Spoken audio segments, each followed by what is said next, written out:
Hello, good morning mga kagadang buhay. Sasabay po tayo kay Tintin ngayon. Pagpasok niya sa school dahil dito po ako natulog sa kanilang condotel. At dito po ako ngayon sa Metro Kalibo. Ayan po ang kapital ng Aklan. At dahil nga po, meron po tayong plano na magkaroon ng sariling katayan at saka isupply natin yung mga meat sa Boracay at around the Aklan po mga kagandang buhay sa mga restaurant. Titingin po ako ng mga presyo ng karne ngayon, especially baka. Tingnan ko po sa palengke ng Metro Kalibo kung magkano po yung presyuhan ng karne, yung retail na ba mga kagandang buhay. Tapos magtanong tayo kung magkano yung presyo ng pa-wholesale nila. So tara, samahan niyo po kami. Or ako lang pala. Kasi papasok ng Tintin sa school.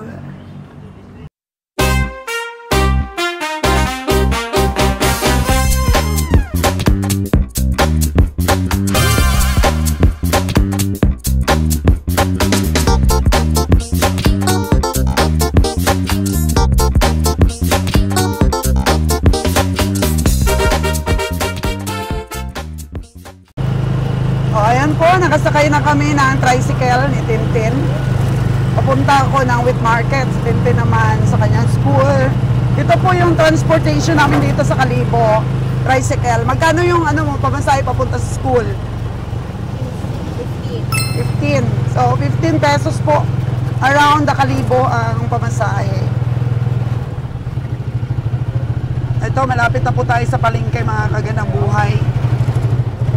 Ito po ang itsura ng Metro Kalibo pag maaga pa. Yan. Umina po ngayon ang turista dito po sa aming Boracay. Kaya medyo umina rin po ang negosyo dito po sa aming lugar ngayon. Pero hopefully, baka makabawi naman in a few months. Kasi noon po, masyado po talagang busy itong lugar na to. Lahat ng mga taga-isla ng Boracay dito po nangungumpra, dito namimili. Pero dahil nga po medyo kumunti yung mga tourist, pumunta na ng Bohol yung iba, pumunta na ng Siargao yung iba, medyo umina po yung kalakalan dito po sa lugar namin. Kahit dito po yung Boracay, hindi pa po ito naging city ang Kalibo. Kaya samahan niyo po ako para matingnan natin yung palengke. Actually, itong palengke po, for renovation po ito. Babaguhin po yung aming wet market. May plano na po. So, relocate po sila para maayos. Kasi nasunog po kasi yan. Kaya i-renovate.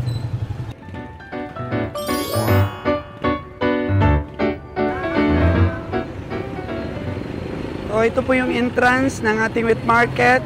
Nasabi ko na po mga kagandang buhay, nasunog po kasi. Kaya meron pong project ang ating gobyerno. Ayan po, soon to rise New Kalibo Public Market. So ganyan na po magiging itsura kapag na-renovate na po itong aming pong palengke.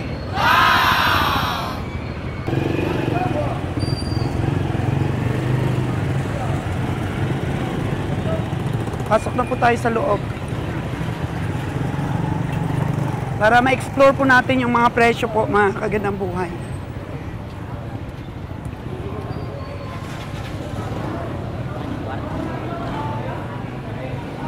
Mga fish, isda.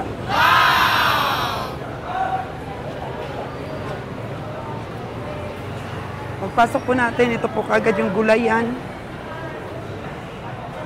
Ayan.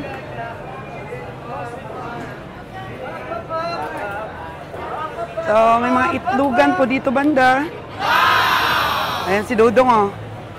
Shout out. Pakyaw na po na isda yon. Ilalako. Ito po yung mga isda. So, ang isda po dito mga kagandang buhay, karamihan po, fresh. Kasi napapalibutan po yung probinsya ng Aklan ang isda. May subscriber po. Sige, kabiyahe dito. Oh. Kabiyahe daw. Ni si Cruz, si kabiyahe Roger.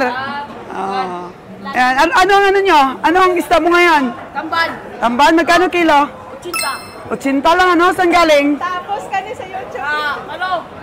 Stansya, Iloilo. Stansya, Iloilo. Iloilo po, mga kagandang buhay. Ang galing ang isda nila.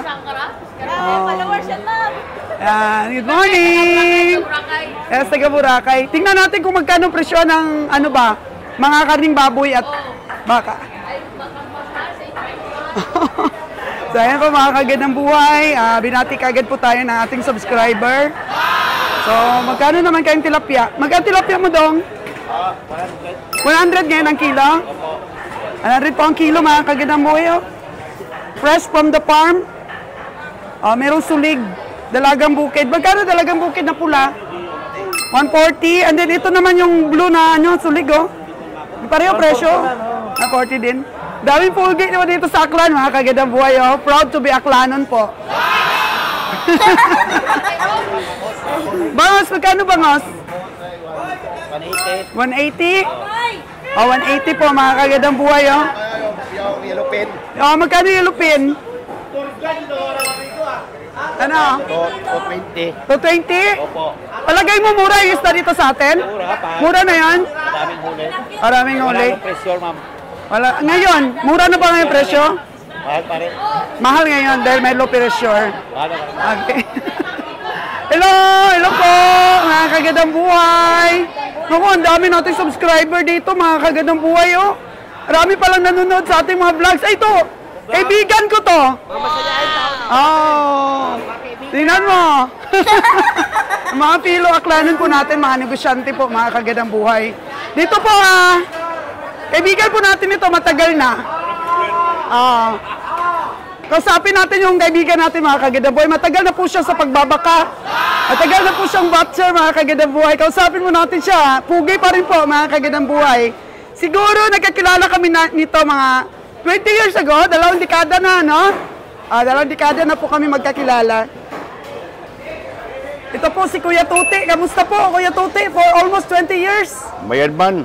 Mayadman? Mayadman. Okay. So, mga ilang baka ba yung kinakatan nyo araw-araw? Depende sa Orders? order, depende sa adlaw. So may araw pala na mahina, may araw na malakas? May araw na malakas, may araw na mahina. So anong araw yung malakas? Linggo. Linggo? Isang araw lang sa isang linggo? Isang linggo, isang araw lang. So ilan kinakatay mong baka? Isa lang. Isa.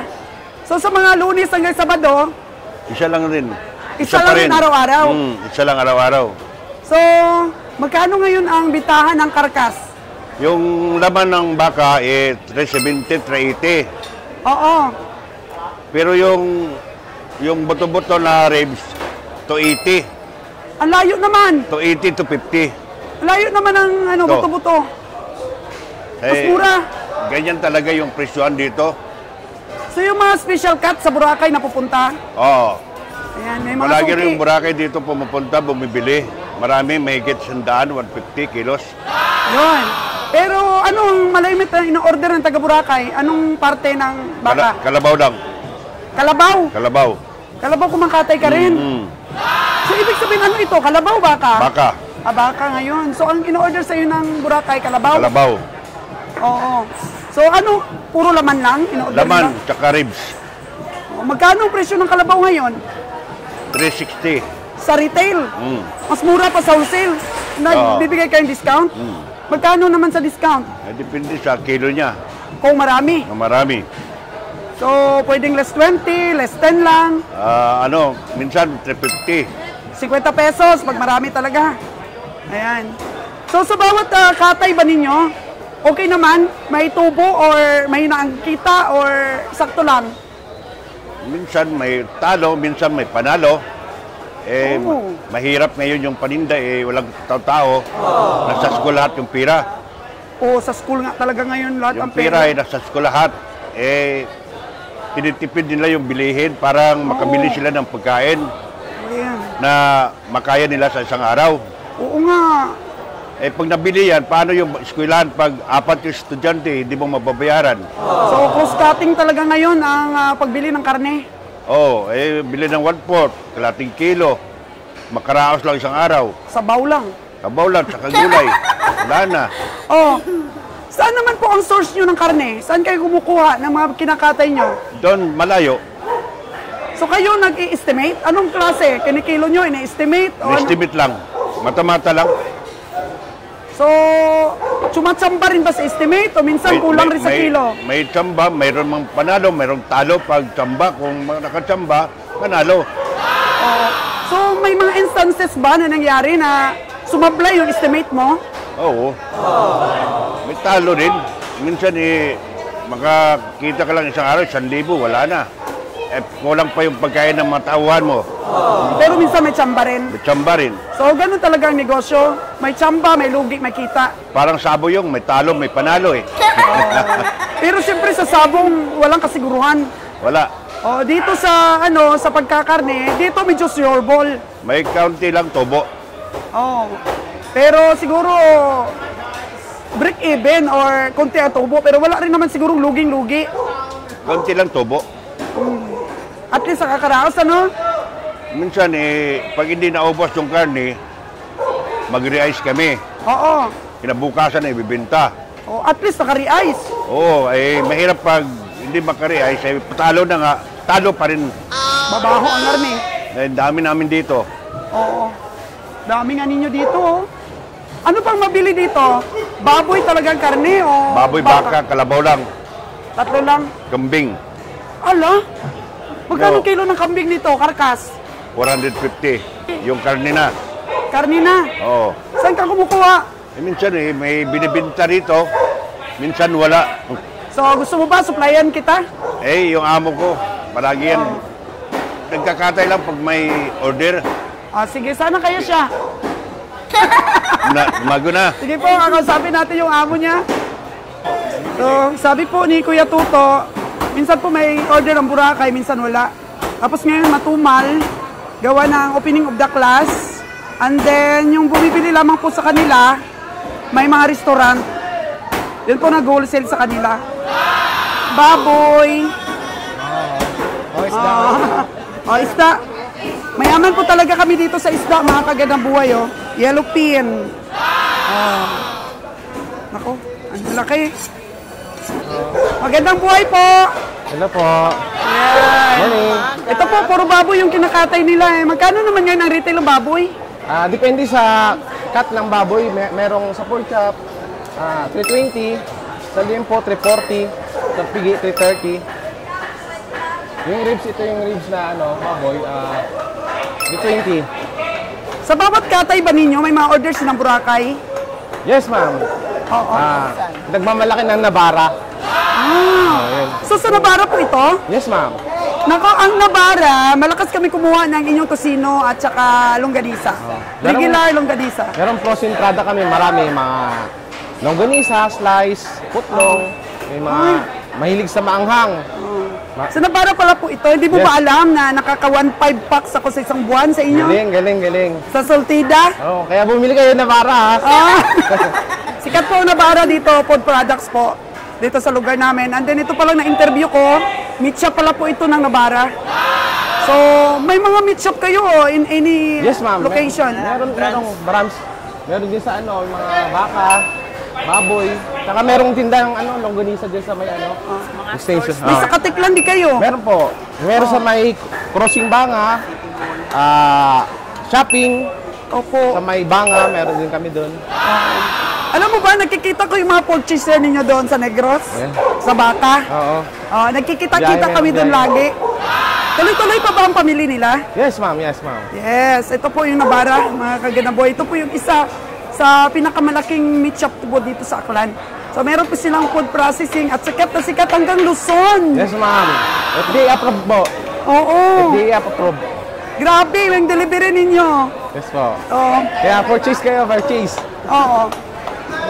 Ito yung suki ko. Suki Araw-araw pala si nanay. araw-araw bumibili sa akin. Yan. So, hindi ba kayo nahirapan ngayon sa supply sa baboy? Medyo, pero may biyahe siya, galing Mindoro tsaka Romblon. Oo. So ako magbabuyan ako. Oo. Oo. Yung the making, yung babuyan ko ngayon. Anong ano, ma'am? So, ayan po mga kagandang buhay, ang presyo ng baboy dito po sa palengke. So, ayan po mga kagandang buhay, may bumili na po sa kanya ulit. Magaling pong tindero po ito, si Busing. Grabe ang convincing power, oh.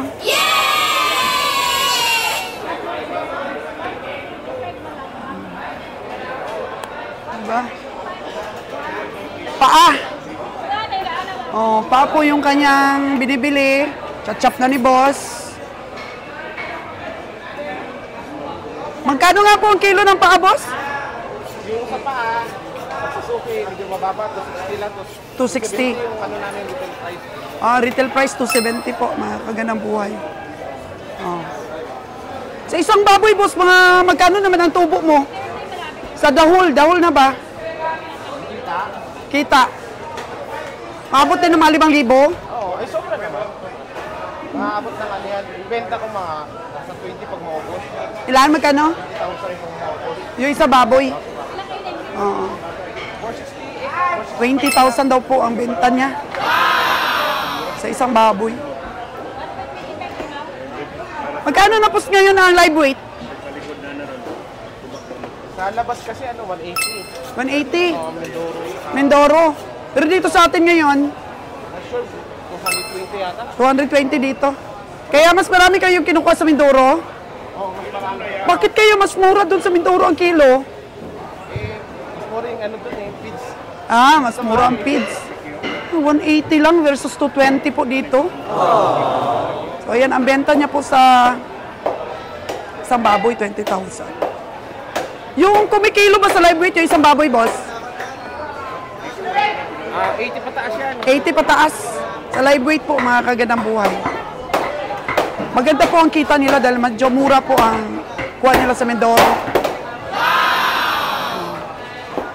Yan po, mga kagandang buhay, ang ating negosyong karne ngayong araw. So, sa tiyaga lang po, mga kagandang buhay, araw-araw may suki ka na. Sa umpisa lang naman po, mahirap ang pagnegosyo eh. Kung marami ka na pong suki, tuloy-tuloy na po ang kita, kagaya ni boss, oh. So, libutin pa po natin, mga kagandang buhay, no? Ito, Parans Food Products. Oh. Ang oras po natin ay alas 7:30. Ang bilihan po dito, mga kagandang buhay, ay madaling araw pa. Magandang buhay po! Oh. Alam nyo, na-amaze ako, mga kagandang buhay. Ang dami ko palang subscriber dito. Alam nila po yung hello, magandang buhay. Nakasubaybay po pala sila sa ating mga vlogs. So, thank you so much po sa mga fellow Aklano na sumusuporta po sa mga local vlogger kagaya ko po. So, dami pong nagsasabi na magandang buhay. Hello! Magandang umaga! Yan. Dami po nilang display ngayon. So, thankful po tayo, mga kagandang buhay, kasi meron po tayong Boracay na sinusuplayan po malakas sa karne. Nag-usap-usap din po ako dito.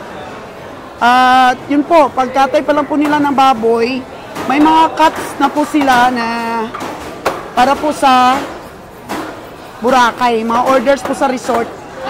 O, laking bagay, mga kagandang buhay. Halos po lahat ng mga butcher po dito, mga pesto, may kalabaw po silang katay, may baka. At meron po silang pa-order sa Boracay po, mga kagandang buhay. Ayan. Ano po ito po sa baka? Baka, magkano ang retail? 380. 380 po. Pero pag wholesale?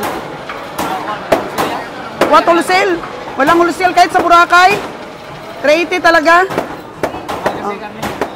Oo. Nabara di ba ito? Hindi. Nabara din po ito, mga kagandang buhay. Sa kanila din po ito. 380 po ang karkas, oh. Gwapo po, mga kagandang buhay, yung mga cuts nila, oh. Tsaka of course, yung mga ano natin, butcher, gwapo. Tapos, itong kinakat mo, para po ito sa tusino? Tapa, beef tapa. Walang problema po itong ating Navara food processing. Kasi pag hindi naubos yung mga baka nila, beef tapa po nila mga kaganda, which is mabili po masyado sa Boracay po. Kami, malakas po kami kumuha sa kanila. Imagine po mga kagandang buhay. Lakas namin kumuha ng sa kanila. Alongganisa, nakaka 1.5 packs po kami sa isang buwan. Imagine. Dito naman po si Boss sa baboy. Boss, magkano naman presyo mo sa baboy? Sa liempo? 340 yung liempo? 350. Tapos yung buto-buto? 280. Ito ano to sa tiyan to, no? Oo. 340. Mas mahal pala po yung lempo. Yan po. Wala daw silang wholesale price. Kung ano yung benta nyo dito, ganun din sa taga Boracay. Kasi mura na, no? 380. 380 lang yung presyo ng baka. Pero wala ng wholesale price, mga kagandang buhay. Yun na talaga. Yung puto-puto, magkano sa baka? 280. 280 po. Sa buto-buto. Ribs. Ganyan.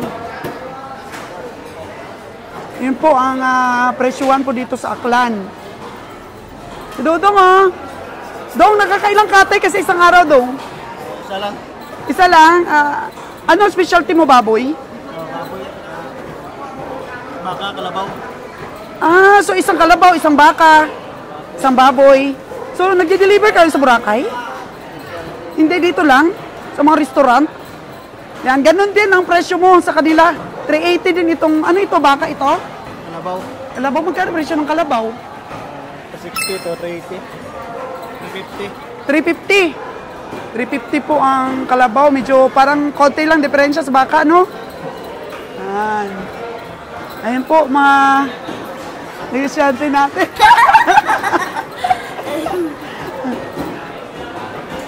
Ang dami ninyo dito. Mga ilang lamesa kayo? Grabe, ang dami nyo. Mga 20? Mga 20 ba kayo nagdi-display? Sobra, 75 kayo lahat. Imagine, mga kagandang buhay. Nasa 75 sila. Hello! Magandang buhay po, sir. Magandang buhay. Ito, marami, Marami ako. Marami. Marami daw si Busing, pero ubos na. Hello po, magandang buhay po, sir. Kunti na lang yung sa inyo, ayun daw, maraming suki, kaya kunti na lang. Ito, mukhang marami pa. Naku, napansin ko lang mga kagandang buhay, halos mga pugi talaga dito nagtitinda ng karne. Marami. Proud to be Aklanon po, mga kagandang buhay. So, ayan po mga kagandang buhay, yung pagtatanong-tanong po natin ang mga presyo ng karne dito. Alaman po natin yung presyuhan po dito sa Metro Calibo.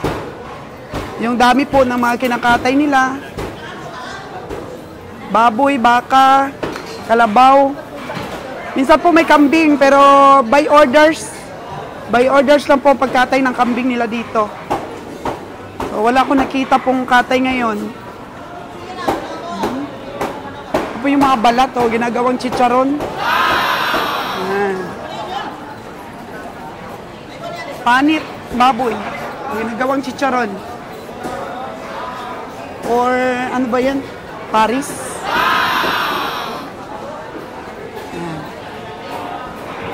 Dami nila po mga kagandang buhay dito.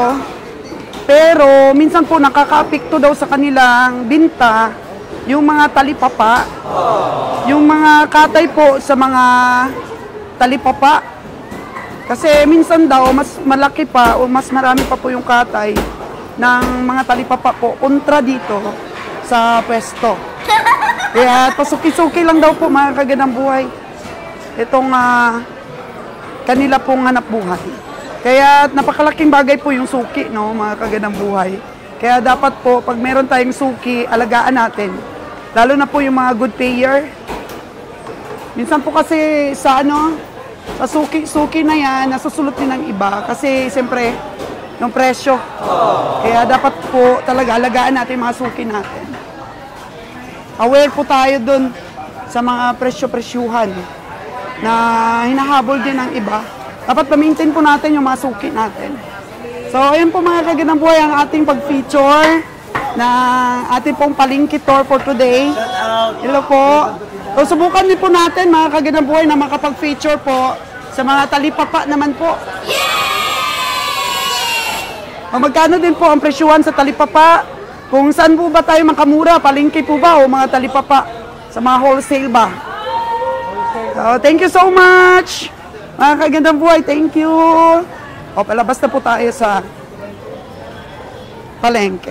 So, sa ating pong pag-cover, mga kagandang buhay, meron naman pong positive po yung approach sa atin, meron naman pong ayaw magpa-interview, kaya nagpapaalam po muna tayo. Meron naman po kasi mga private person din, ayaw nila ma-expose. Kaya meron naman po talagang mga tao na, yung ano ba, yung willing namang mag-share. Para po sa kaalaman din, mabigyan ng price update ang atin pong mga kapwa, mga negosyante. So, ayan po ang ating vlogs for today. Sana po nakabigay din po tayo ng entertainment at kaalaman dito po sa ating palengke tour. At next, pupunta na po tayo sa mga talipapa kung may oras pa po tayo.